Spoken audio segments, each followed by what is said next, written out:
महादेव की महिमा निराली है। 12 ज्योतिर्लिंग के रूप में भोलेनाथ भारत की चारों दिशाओं में विराजमान है। मल्लिकार्जुन द्वादश ज्योतिर्लिंग में से द्वितीय ज्योतिर्लिंग है।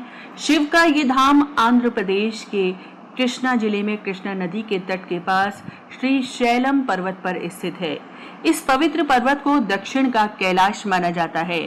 मान्यता है कि सावन के पवित्र माह में मल्लिकार्जुन ज्योतिर्लिंग के दर्शन से भक्तों के सभी मनोरथ पूर्ण हो जाते हैं। श्रावण मास भोलेनाथ का सबसे प्रिय महीना है और इस दौरान शिव की आराधना की जाती है। श्रावण मास में भोले शंकर की अगर पूरी श्रद्धा से अर्चना की जाए तो भक्तों की मनोकामनाएं पूर्ण होती हैं।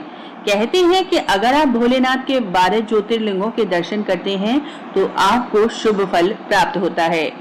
इससे पहले की वीडियो में हमने आपको भगवान शिव के सोमनाथ ज्योतिर्लिंग के संदर्भ में जानकारी दी थी।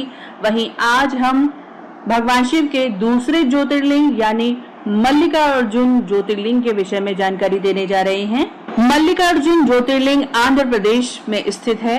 कहा जाता है कि यहाँ महादेव माँ पार्वती के साथ विराजते हैं। शिव पुराण के अनुसार यह कथा शिव जी के परिवार से जुड़ी हुई है। भगवान शिव के छोटे पुत्र गणेश जी कार्तिकेय से पहले विवाह करना चाहते थे। जब यह बात शिव जी और माता पार्वती को पता चली तो उन्होंने इस समस्या को सुलझाने के विषय में विचार किया।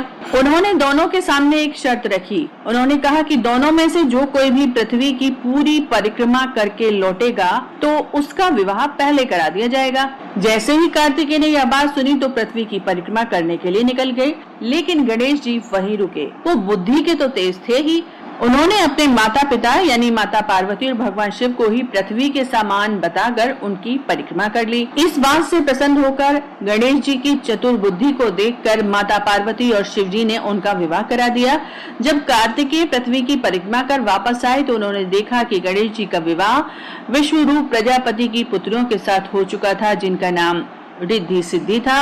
इससे गणेश जी को शुभ और लाभ 2 पुत्र भी हुए।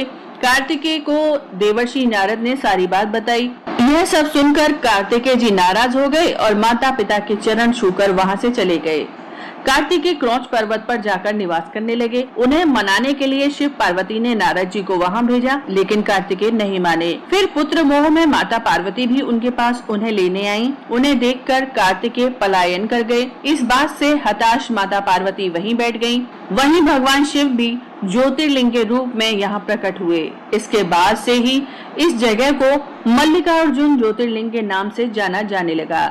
इसका नाम मल्लिकार्जुन ऐसे पड़ा क्योंकि माता पार्वती के नाम से मल्लिका और भगवान शिव का नाम अर्जुन से भी जाना जाता है। तो दर्शकों, ये वीडियो आपको कैसी लगी? वीडियो पसंद आई हो तो वीडियो को लाइक कर दें, चैनल को सब्सक्राइब कर दें, साथ ही साथ कमेंट में अपने विचार जरूर लिखें और इस वीडियो को ज्यादा से ज्यादा शेयर जरूर करें।